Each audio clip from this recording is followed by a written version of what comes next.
মায়েদের কিন্তু সকাল হলেই বাচ্চাদের স্কুলের টিফিন নিয়ে ভীষণ চিন্তা হয়ে যায়। একরকম টিফিন কিন্তু বাচ্চারা কখনোই পছন্দ করেন না।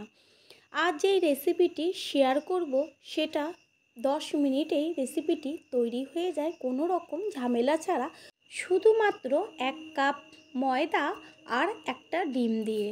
নমস্কার বন্ধুরা, শ্বশুর বৌমা রান্নাঘর অ্যান্ড ব্লগ চ্যানেলে সকলকে স্বাগত। তাহলে রেসিপিটি কি করে তৈরি করব সেটাই দেখে নেওয়া যাক। সবার প্রথমে এইখানে দিয়ে দিচ্ছি ছোট 1 বাটি ময়দা।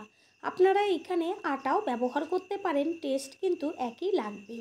দিচ্ছি হাফ চা চামচ লবণ, দেব 2 চা চামচ কর্নফ্লাওয়ার, দেব সাদা তেল। এইখানে 2 চা চামচ তেল ব্যবহার করা হয়েছে। এবার সমস্ত কিছু একসাথে ভালো করে ময়ম করে নেব। ময়ম করে নেওয়া হয়ে গেল। এবার অল্প অল্প জল দিয়ে ময়দাটাকে খুব ভালো করে মেখে নিতে হবে। রেসিপিটা এতটাই সিম্পল যে কেউ একবার দেখলেই কিন্তু তৈরি করে ফেলতে পারবেন। আর সামান্য দুটো উপকরণ দিয়েই কিন্তু সকালে ঝটপট তৈরি করে ফেলতে পারবেন। ময়দাটা খুব ভালো করে মেখে নেওয়া হয়ে গেল। এবার কিন্তু একদম ছোট ছোট করে লেচি করে নেব। লেচিটা কিন্তু একদম লুচি যেরকম হয় তার থেকেও পারলে ছোট করবেন, কারণ যত পাতলাভাবে বেলবেন ততই কিন্তু রেসিপিটা দেখতেও ভালো লাগবে আর খেতেও ভালো লাগবে। সবগুলো লেচি কেটে নেওয়া হয়ে গেল। এবার একটা বাটির মধ্যে 2টো ডিম ভেঙে নেব। আর ময়দার পরিমাণ অনুযায়ী কিন্তু ডিমটা ব্যবহার করতে হবে। আমি এইখানে 1 বাটি ময়দা নিয়েছি, সেই কারণে 2টো ডিম ব্যবহার করেছি। 1 কাপ ময়দাতে মোটামুটি কিন্তু একটা ডিমেই হয়ে যাবে। আর এই রেসিপিটা কিন্তু অনেকগুলো 1 কাপ ময়দাতে তৈরি হয়ে যাবে। প্রায় 5 থেকে 7টা তো 1 কাপ ময়দায় তৈরি হবে। দেব ছোটো চামচের হাফ চা চামচ লবণ আর হাফ চা চামচ হলুদ গুঁড়ো দিয়ে তারপরে ডিমটাকে ভালো করে ফেটিয়ে নিতে হবে। গ্যাসের ওভেনে কড়াই বসিয়ে কড়াইটা ভালো করে গরম করে নিয়ে দিয়ে দিচ্ছি সর্ষের তেল। আর তেল গরম হয়ে গেলে এর মধ্যে দিয়ে দেব কুচিয়ে নেওয়া পেঁয়াজ। 2টো ডিমে আমি এইখানে মাঝারি সাইজের 2খানা পেঁয়াজ ব্যবহার করেছি। আর পেঁয়াজগুলো কিন্তু যতটা পারবেন ঝিরিঝিরি করে কাটার চেষ্টা করবেন। আর দেব ঝালের জন্য কাঁচা পাকা লঙ্কা দিয়ে তারপরে পেঁয়াজ আর লঙ্কাটাকে হালকা করে ভেজে নিতে হবে। পেঁয়াজটা মজে আসার জন্য দিয়ে দিচ্ছি হাফ চা চামচ লবণ। যেহেতু ডিমে লবণ দেওয়া আছে সেই কারণে কিন্তু লবণের পরিমাণটা বুঝে ব্যবহার করবেন।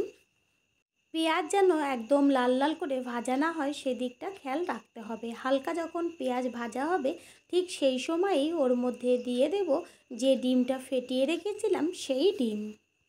তারপর ডিমটাকে আস্তে করে খুন্তি দিয়ে সমানে নেড়ে যেতে হবে পেঁয়াজের সাথে।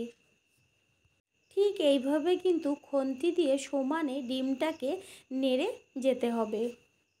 ডিম কিন্তু একদম ঝুরো ঝুরো হয়ে গেছে, ভাজাটা কমপ্লিট। এবার একটি প্লেটে তুলে নেব।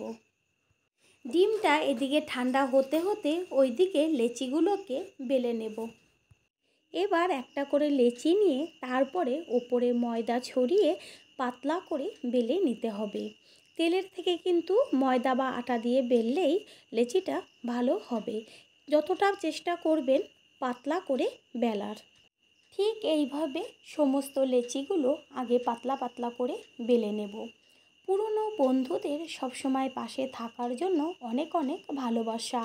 আর নতুন বন্ধুরা আমাদের রেসিপিগুলো যদি ভালো লেগে থাকে সাবস্ক্রাইব করে দেওয়ার অনুরোধ রইল ও পাশে থাকা বেল আইকনে ক্লিক করলে পরবর্তী ভিডিওগুলো সবার আগে আপনাদের কাছে পৌঁছে যাবে। লেচিগুলো বেলে নেওয়া হয়ে গেল। এবার বেলে নেওয়া লেচির উপরে চামচ দিয়ে কিছুটা ডিমের পুর লম্বা করে সাজিয়ে দিতে হবে। তারপরে 2 দিকটা আস্তে করে মুড়িয়ে দিতে হবে। এইখানে কিন্তু আপনারা জল লাগিয়ে নিতে পারেন, তাহলে খুলবে না। আমি কিন্তু কোনো রকম জল ব্যবহার করিনি, এমনি আটকে দিয়েছি। একটু জোরে কিন্তু ঠেসে দিলেই সুন্দর আটকে যাবে। যদি আপনারা চান অবশ্যই জল দেবেন, তাহলে কিন্তু কখনোই মুখগুলো খুলবে না। ঠিক এইভাবে এই পিঠ ও পিঠ করে কিন্তু আস্তে করে মুড়ে দিতে হবে। দেখাই যাচ্ছে যে কত সুন্দর বেলাটা হয়েছে, যে পাতলা, ভেতরের কিন্তু পুরটা ওপরে বোঝাই যাচ্ছে। যতটা পারবেন চেষ্টা করবেন পাতলা করে বেলার, তাহলে ভীষণ ভালো হবে। আর মুখগুলোর মধ্যে একটু জল আপনারা লাগিয়ে অবশ্যই নিতে পারেন, তাহলে খুলে যাওয়ার চান্সটা একদমই থাকবে না। ঠিক এইভাবে সমস্ত বেলে নেওয়া লেচিগুলোর মধ্যে কিন্তু পুর ভরে নিতে হবে।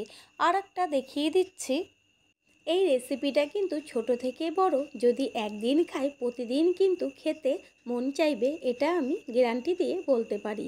ঠিক এইভাবে সমস্তগুলো পুর ভরে নিচ্ছি। আর গ্যাসের ওভেনে কড়াই বসিয়ে কড়াইটা ভালো করে গরম করে নিয়ে দিয়ে দিচ্ছি সাদা তেল। এদিকে লেচিগুলোর মধ্যে পুর ভরে নেওয়াতে দেখতে কিন্তু কত সুন্দর লাগছে। ভেতরের যে পুরটা ওপরে কিন্তু পুরো বোঝাই যাচ্ছে। তেল গরম হয়ে গেছে, এবার আস্তে করে গরম তেলের মধ্যে একটা একটা করে ছেড়ে দেব। আর গ্যাসের ফ্লেম কিন্তু একদম লোতে রাখতে হবে, কারণ গরম তেলে পড়া মাত্রই কিন্তু এগুলো পুড়ে যাবে।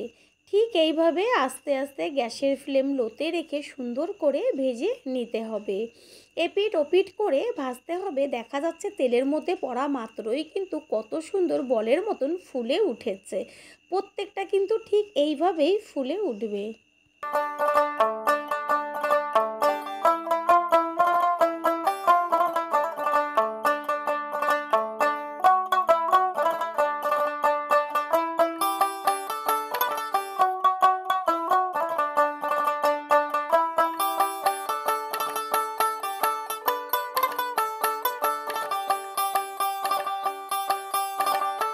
তৈরি হয়ে গেল আজকের রেসিপি। আশা করি রেসিপিটি ভালো লাগবে। আর যদি ভালো লেগে থাকে একটা লাইক, কমেন্ট, পারলে একটা শেয়ার করে অবশ্যই জানাবেন। আপনাদের দেওয়া একটা লাইক ও একটা শেয়ার কিন্তু আমাদের কাছে অনেক অনেক গুরুত্বপূর্ণ। আমার এই রেসিপিটি যদি কেউ ফেসবুক থেকে দেখে থাকেন তাহলে ফলো করে পাশে থাকবেন। All friend, thanks for watching my video. আপনারা সকলে ভালো থাকবেন, সুস্থ থাকবেন। আবারও দেখা হবে অন্য কোনো রেসিপির এপিসোডে।